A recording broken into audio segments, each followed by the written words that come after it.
Les combats font rage dans tout le secteur Venexian, mais bien que les menaces se multiplient, les défenseurs parviennent à tenir leurs adversaires en respect.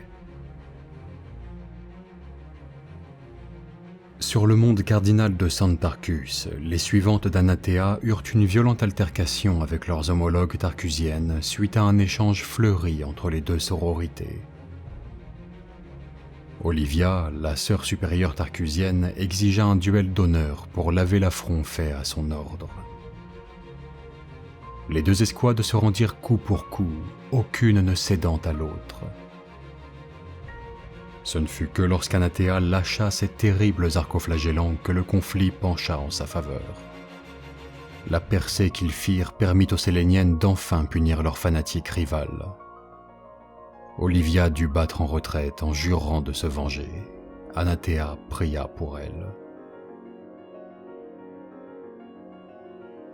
Indomius Bertenetti, un gourou zélote, rassembla des fidèles afin de s'en prendre aux forces obscures qui tentaient de pervertir le sol tarcusien. Ils rencontrèrent des créatures du chaos à la solde de Crovar l'endeuillé. Les zélotes ouvrirent le feu sur ces monstruosités. Indomius Bertenetti déchaîna ses pouvoirs psychiques sur ces créatures infidèles, mais la sombre marée ne put être endiguée. Les zélotes furent massacrés, et Indomius Bertenetti dut se replier pour avoir la vie sauve. Fou de rage depuis sa défaite, Indomius Bertenetti exhorta une cohorte de xélotes à le rejoindre pour se venger des horreurs qui profanaient Santarcus. Les deux camps subirent de nombreuses pertes, mais le Psyker zélote parvint à invoquer des apparitions de l'empereur. La puissance de leurs attaques repoussa les créatures fantomatiques, et Indomius fut à nouveau contraint de fuir. Après leur premier échec, les Ultramarines revinrent avec des renforts. Ils devaient absolument bannir les horreurs qui avaient pu s'infiltrer sur le monde cardinal. Une multitude de créatures infâmes s'étaient jointes à la chose de noirceur, dont de maléfiques Yuvat. Malgré la puissance de leurs adversaires, les Ultramarines tinrent bon. Le capitaine Tantus Tribulus fut grièvement blessé par Crovar l'endeuillé, mais le démon et sa prétendue divinité furent renvoyés dans le Warp. L'inquisiteur Heinrich Thorstein et la palatine Amelia de l'ordre des Valkyries de Sandleor envoyèrent une escouade sur une centrale énergétique afin d'y traquer une bande de zélotes hérétiques. Sur place, les impériaux ne découvrirent qu'une désolation abandonnée. Des rayons verts caractéristiques des armes Nécron jaillirent soudain depuis les étages supérieurs des bâtiments. Un féroce échange de lasers, bolts et rayons de fission s'engagea. Le lieu fut préservé des Xénos grâce au fer de lance de la sœur supérieure April et ses ferventes guerrières qui transperça les rangs nécrontyres. Des chevaliers gris durent poser leur Stormraven en catastrophe après avoir été percutés par un trait d'énergie gauche alors qu'ils cherchaient une relique souillée par le chaos. Au même moment, de nombreuses lueurs vertes convergeaient vers les guerriers en armure, et déjà, les rayons d'écorcheurs à fission commençaient à crépiter. Les chevaliers chargèrent les nécrons en déversant une grêle de bolts. Mais les immortels avançaient en nombre. Acculés vers une mort certaine, les Psykers entendirent soudain les moteurs de leur aéronef redémarrer, et ils purent évacuer la zone. L'ordre des Valkyries de Sandleor commémorait la sainte martyre Praxédès en organisant une procession sacrée. Mais les Nécrons menés par le seigneur Kromtek, résolus à se venger, prirent les sœurs en embuscade. L'assaut initial fut violent et une première escouade de Célestes fut vaporisée.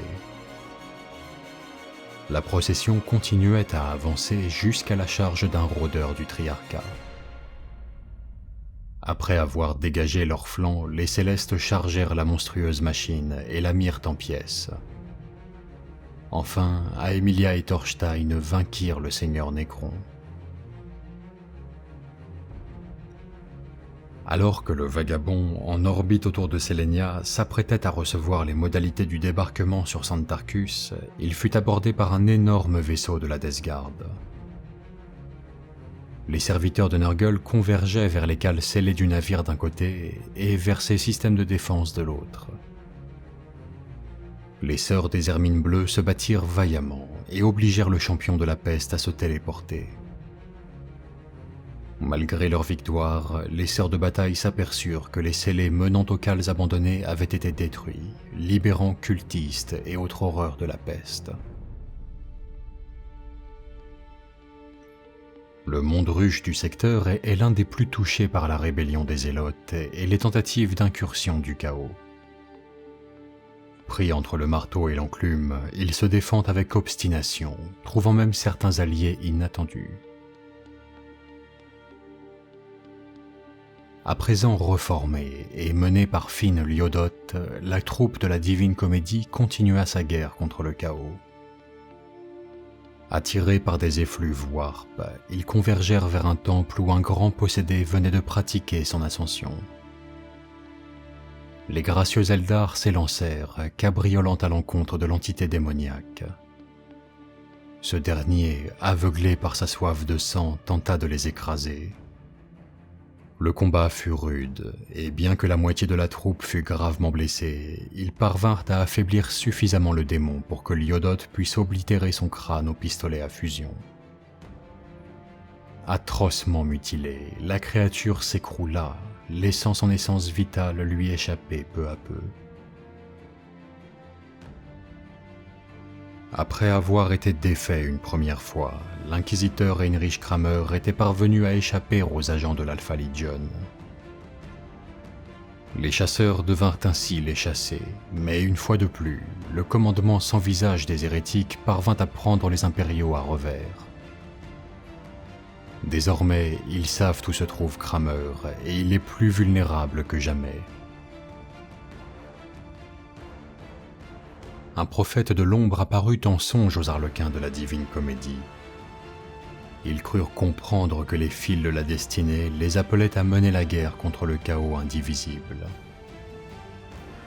Une monstruosité mi-démon, mi-machine errait dans le dédale des niveaux inférieurs des ruches orientines. Les arlequins traquèrent la créature et réussirent, après un combat spectaculaire et au prix du sang des 3/4 de la troupe, à triompher de cette horreur. Les enfants de Ségora ont sans le savoir ouvert la voie au retour du prophète de l'ombre qui compte les guider. Bolchevius tenta une nouvelle attaque contre les orques. Il orchestra une diversion tout en attaquant de front l'entrée du campement Red Boys. Soutenus par des foreuses laser, les ouvriers mutants avancèrent face aux peaux vertes. La tactique de charge défensive des Red Boys infligea de lourdes pertes aux mutants, mais se révéla inefficace à long terme car les métamorphes réussirent une percée. Bolchevius détruisit un générateur vital pour les orques, et, profitant de la confusion, Malinius repéra Skalbog et rassembla ses tueurs expérimentés pour l'affronter. Malinius profita de la confusion ambiante et tendit une embuscade à Skalbog dans son propre camp. Rassemblant quelques boys à la hâte, Skalbog contre-attaqua. La mêlée fut d'une extrême violence, même pour les standards de ces deux espèces. Mais les orques furent écrasés sous le poids du nombre. Skalbog se retrouva seul, entouré d'ennemis. Le Warboss faucha des acolytes et fut blessé en retour par Malinius. Le boss ne fut sauvé que par l'arrivée providentielle de renforts peau verte. Malinius ordonna un repli dans les profondeurs de la ruche. Il savait avoir affaibli l'autorité du boss sur le clan. Au plus profond d'une cité ruche, dans le terrible sous-monde, le chaos a pris racine. Profitant de l'agitation des zélotes, il put s'étendre et ronger les âmes en toute impunité. C'est dans un jardin putride cultivé par d'immondes porte-pestes et gardé par un horticulus qu'un arbre de Nurgle répandit sa pourriture. La troupe d'arlequins de Finn ne perdit pas de temps. Ils s'équipèrent de leurs pistolets à fusion et fondirent sur les enfants de Nurgle. Après s'être débarrassé de ces jardiniers démoniaques, Finn abattit l'énorme limace tandis que le reste de la troupe éradiquait l'arbre pestilentiel. L'anarchie croît aussi à l'autre extrémité du secteur, dans le système Rutilia. Des armées hétéroclites et surprenantes s'affrontent au milieu des ruines de ce qu'était le puissant Montforge. La folie semble gagner les cœurs et les esprits de tous ceux qui osent poser le pied sur cette terre. Après avoir subi un revers dès leur déploiement, les Ultramarines du Macra Gonoris sont remobilisés par le sergent Therion Léonis. Les agissements d'une cellule du Mechanicus ont alerté les Space Marines. La dévotion envers le dieu-machine est ébranlée par la foi d'un certain messager, ce qui a altéré le jugement binaire des serviteurs du Mechanicus. Ayant perçu l'obscurité qui s'immisçait en eux, les Astartes décidèrent d'exterminer ce mal naissant. Aucun Xénos ni adorateur du chaos ne pourra plus compter sur la connivence de ses alliés de fortune. Les prétoriens de l'Adeptus Custodes durent interrompre les recherches sur le mystérieux messager afin de récupérer des piles énergétiques avant de poursuivre leurs investigations. Ils tombèrent nez à nez avec un ennemi appartenant au passé. Les Yuvat, créatures informes et dégénérées, mais fidèles aux serviteurs du chaos, venaient de faire leur apparition sur Rutilia. Un combat tonitruant se déroula entre les protecteurs de l'humanité, faisant rayonner la mort par leurs lances gardiennes, et les monstres qui manipulaient les énergies du Warp. La victoire impériale eut un goût amer. Le capitaine Bouclier rendit l'âme lors de son affrontement contre l'une de ces bêtes informes. Mais ses frères d'armes réussirent cependant à annihiler la menace Xénos, préservant pour un court instant l'intégrité de Rutilia. Suite à leur dernière victoire contre les Space Marines, les agents du Mechanicus Noir établirent leur base. Les algorithmes prévoyaient à un taux important une attaque sur la structure. Les cyborgs se préparèrent à l'arrivée soudaine de l'Imperium, mais ce furent finalement les taux du commandant Godoul qui tentèrent de les surprendre dans le but d'éprouver leurs fortifications. L'articulation des tactiques employées par la caste du feu détruisit les titans du dieu du sang.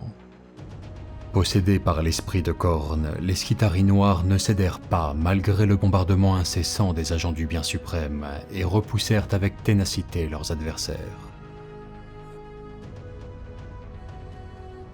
Les fumerolles volcaniques qui dansent habituellement dans le ciel de Vésuvia furent dissipées par l'arrivée de nouveaux belligérants dans sa stratosphère. Bottes et chenilles tracent à présent leur sillage à travers les déserts de cendres de cette planète. Le Tech Marine Printus avait reçu pour instruction de fortifier les positions impériales sur cette terre de feu. Les autorités du secteur pensaient établir sur le monde volcanique une base arrière dans la guerre pour Rutilia. Alors que les Space Marines levaient des fortifications, leurs fondations mêmes furent ébranlées par l'irruption sidérante de machines du Mechanicum noir. La silhouette absurde d'un grand scorpion de Khorne, ainsi que celle d'un autre géant infernal, se rapprochèrent depuis l'horizon jusqu'à arriver au contact des loyalistes. Beaucoup de serviteurs de l'empereur furent rappelés à ses côtés en ce jour. Les chenilles écrasaient les corps et les tirs de mitrailleuses éventraient les chars, réduisant à néant les travaux des impériaux.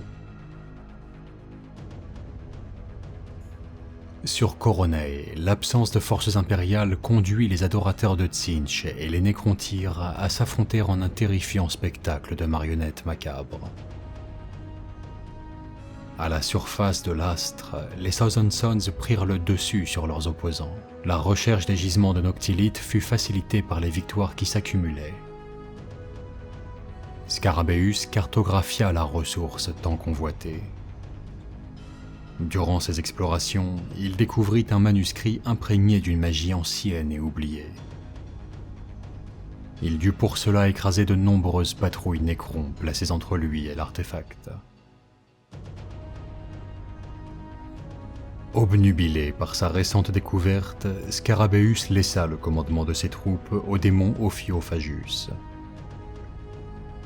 Le prince du chaos mobilisa l'ensemble de l'host de bataille pour s'approprier les gisements de Noctilite.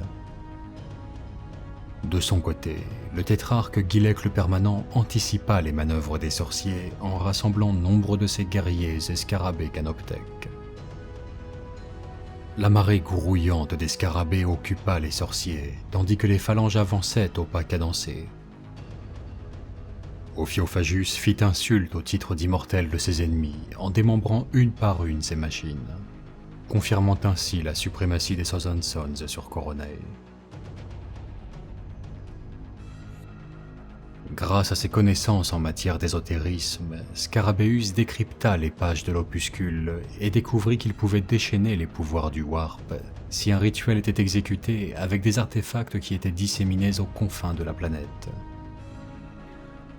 Accompagné de ses fidèles, le seigneur sorcier récupéra certains colis fichés, et ce malgré l'opposition et l'acharnement de la dynastie Nécron à stopper les machinations des Marines du changement. Alors que cette nouvelle quête d'artefacts mystiques se poursuit, les forces des disciples de Magnus s'amenuisent face aux assauts répétés de Gilek et ses légions. Malgré les nombreuses défaites, la guerre d'usure menée par les Nécrontyres est finalement payante. Les forces des démonistes s'érodent peu à peu face aux attaques adverses.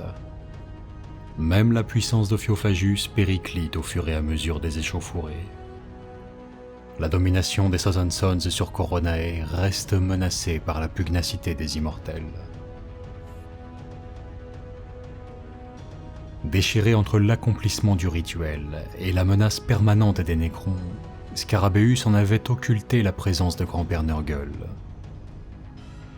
Des Marines de la Peste ne tardèrent pas à ramener le sorcier à la réalité. Ils écrasèrent leurs cousins hérétiques, les énergies magiques ne parvenant pas à franchir le mur pestilentiel, et l'offensive lente mais implacable de la 14e Légion faucha les forces de Tzeentch. Grandement affaibli, Scarabeus ordonna la retraite, sans oublier les différents artefacts collectés jusque-là. Ayant pris connaissance de la défaite des Thousand Sons, le seigneur Gilek sortit toujours plus de guerriers de leur stase pour asseoir sa dynastie sur Coronae. Il mena ses troupes à l'encontre des sorciers. La supériorité numérique des Nécrons submergea les rangs ennemis. Mais les Thousand Sons purent arracher la victoire par l'aide providentielle d'Ophioophagus le Royal, qui put renverser le cours de la bataille en brisant les phalanges métalliques, laissant la suite de Scarabeus se réorganiser et assurer l'appui au prince démon. Animé par un désir de vengeance envers la Death Guard, Ophioophagus lança une vendetta accompagnée de plusieurs membres de la 15e Légion.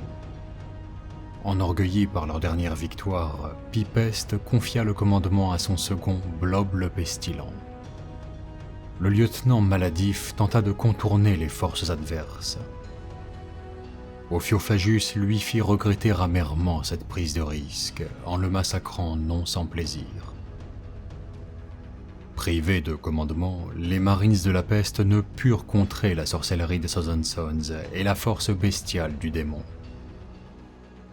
En plus d'assouvir leur désir de vengeance, Scarabeus et sa cabale consolident ainsi la domination de Tzeentch sur la planète.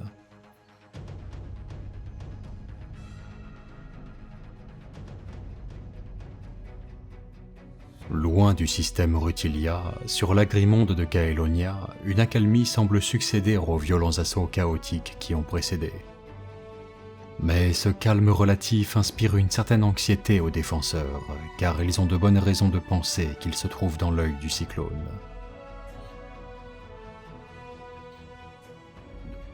le chevalier Servus partit en chasse des zélotes réfugiés sur les terres du baron Philippe de Cruz.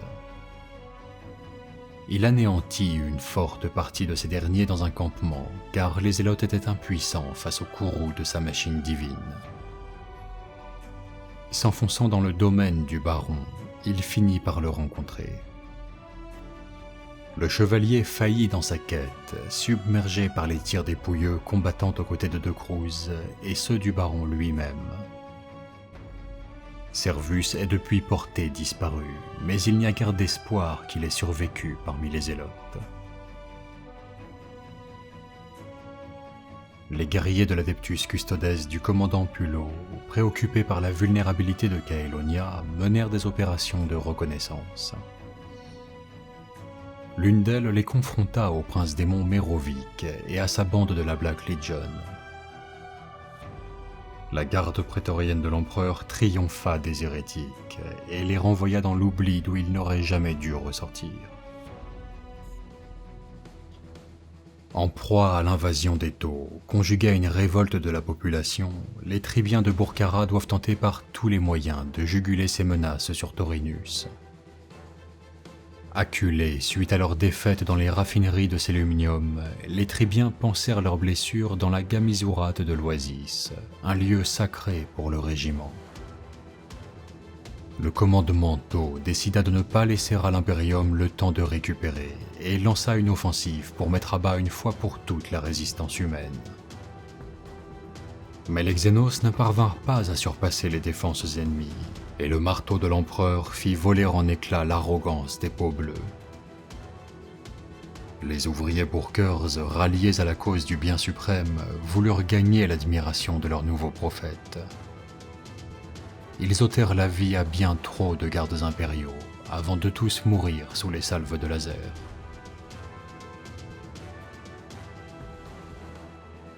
Isolée et insignifiante à côté de ses grandes sœurs, la planète Nubès demeurait épargnée par la Seconde Guerre vénétienne. Mais cette quiétude ne pouvait durer éternellement. La grande dévoreuse vomit une de ses vrilles afin de dévorer la biomasse de cette planète. La collecte énergétique débuta avec un appétit insatiable quand les Astartes de l'Alpha Legion surgirent des recoins de ce monde pour perturber les plans du Grand Carnassier. Bien que passé maître dans l'art de la stratégie, la 20e Légion éprouva de grandes difficultés à stopper l'avancée Xénos. Malgré leur réactivité tactique, un grand nombre de leurs frères périrent, mais l'Hydre triompha finalement des aliens. Le monde carcéral du secteur Vénéxian en est désormais l'un des lieux d'affrontement majeurs. Ce qui n'était qu'une voie d'entrée discrète dans la guerre vénéxiane est devenu un des axes les plus fréquentés où se battent toutes les factions. Afin d'enquêter sur d'étranges relevés spatiaux, une flotte du Calice de la Flamme éternelle se positionna non loin de la ceinture d'astéroïdes entourant le monde carcéral. Les systèmes d'augure des nefs détectèrent la présence de vaisseaux de la dynastie Sotek dissimulés au sein d'un écran de protection. L'Adeptas Sororitas découvrit une mystérieuse sphère Nécron, dont les énergies occultes semblaient forcer la puissance de l'immatérium à se déverser dans l'espace réel. Grâce à l'arrivée in extremis de renforts impériaux, le commandant de la force Aguerris, Cassandra Flower, parvint à détruire la sphère, contrecarrant ainsi les projets des Nécrons. Envoyé sur Caloris pour récupérer les glandes progénoïdes de défunts frères de bataille tombés, un contingent du chapitre des Frozen Sons eut la mauvaise surprise de tomber sur un regroupement de pillards Drukhari. La bataille fut âpre et le chapelain des valeureux anges de l'empereur ainsi que le voïvode Elvis subirent de graves blessures. Alors que les fiers Astartes allaient être submergés par le nombre des perfides Xénos, ils disparurent du champ de bataille. On ne retrouva aucune trace des dépouilles Space Marines. Suite aux découvertes du Magos Biologis Leg-23, un groupe du récent chapitre des Golems de Lutum fut envoyé sur Caloris pour éliminer un nouvel organisme tyrannide alpha. Une force Vanguard accomplit une reconnaissance avec brio, au prix du sacrifice d'une escouade d'infiltrators. Le capitaine Lade s'illustra par sa bravoure lors de cet affrontement, en s'utilisant lui-même comme appât afin d'attirer les gros organismes tyrannides sous le feu de ses Hellblasters. Ayant pris connaissance du terrain, les golems de Lutum se lancèrent dans des actes de sabotage des bio-installations tyrannides. La bataille prit la forme d'un long corps à corps, freinant la progression des Space Marines vers leurs objectifs. Le courage du capitaine Lade et de son lieutenant Agatarshid ne suffirent pas cette fois, et ils furent gravement blessés en tentant de repousser une embuscade de Genestealers. Tout espoir semblait perdu lorsque, surgissant des nuages, les Inceptors prirent par surprise les monstruosités aliens, remportant ainsi une victoire sur le fil pour le chapitre.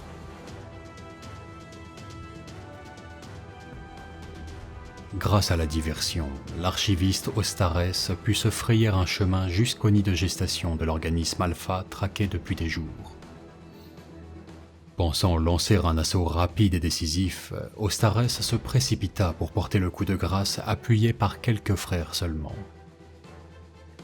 Mais l'esprit de la ruche avait percé à jour la manœuvre, et le chasseur était à présent la proie.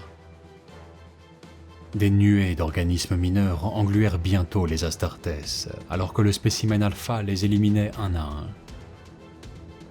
Accourant au secours de ses frères, Agatarshid ne put empêcher le désastre et périt aux côtés de ceux qu'il était venu sauver. La seconde campagne vénétienne bat son plein, et à l'instar de la première, le conflit s'enlise en une guerre d'attrition où résistance, ténacité et foi seront les maîtres mots. Après 5 mois terrestres standardisés, les défenseurs tiennent bon sur presque tous les fronts. Mais les griffes des envahisseurs se resserrent autour de certains astres mineurs, et si rien n'est fait, Coronae et Taurinus seront bientôt des territoires ennemis.